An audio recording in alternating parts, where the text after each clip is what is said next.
Момичета, бъдете хитри. Трябва да знаете как с правилните аргументи да убедите мъжа си, че винаги сте прави да бъде на вашето.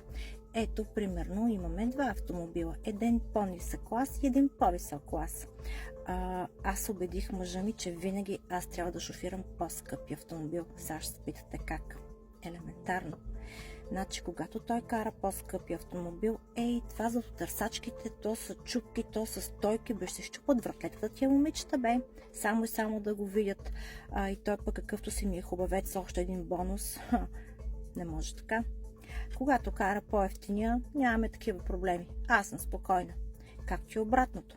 Когато аз шофирам по-евтиния автомобил, той знае, че има опасност да се намери някой, който така ще иска да ми предложи по-добър живот.